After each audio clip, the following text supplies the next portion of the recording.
The next important operation on tuples is deleting a tuple. Okay, and that's very, very easy to do. So we can delete a tuple using simply the del keyword here. Okay, when you say delete t, it deletes the whole tuple. We cannot change individual items or elements in a tuple. Okay, we cannot remove an individual element, because remember, tuples are immutable. Because tuples are immutable, which means you cannot edit or you cannot remove a specific item from a tuple. You can delete the whole tuple if you choose to, but you can't remove a single item. That's not possible. Okay. So the next important operation is count. This is exactly like the count operation in list that we saw. Imagine if I have a tuple like this, 1, 2, 3, 1, 3, 3, 4, 1. If I say t dot count 1, it counts how many times 1 exists. 1, 2, 3. So it prints 3. Okay. So count basically gets the frequency or the number of times an element occurs in a tuple.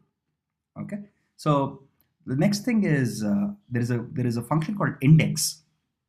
Okay. Suppose if I have a tuple like this, if I say t dot index 3, okay, it prints or it returns the first element, the index. So this is index 0, index 1, index 2, 3, 4, 5, 6, 7. Here, if you notice, there is 3 here, there is 3 here, and there is 3 here.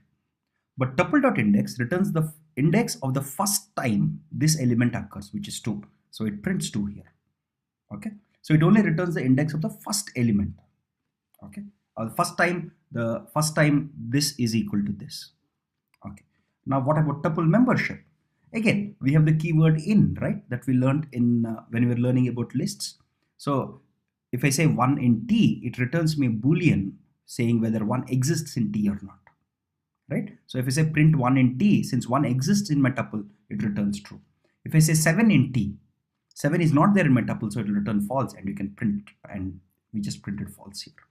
Right? So in and not in can be used just the way we used it in lists. Tuples also, we can use the same functions, same operations or same keywords. So there is also tuple length, just like a list length. There are a bunch of built-in functions for tuples like length. Okay, length basically prints how many items are there, the length of the list, the length of the tuple here.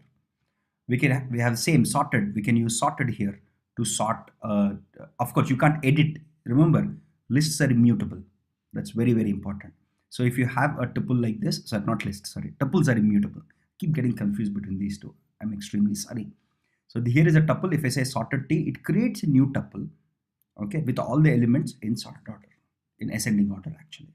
Okay, but you cannot modify a list because you cannot modify a tuple because tuples are immutable to start with. Okay, you can also get the smallest and largest elements by using simple operations like this.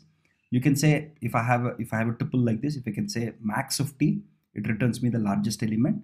Min of t will return me the smallest element. Sum of t will sum up all the elements in the tuple and return the sum. Okay. These are all simple functions. Remember, there is a lot of similarity between what we learned in tuples and lists, except for the most important difference that we cannot change the elements in a tuple while we can change the elements in a list.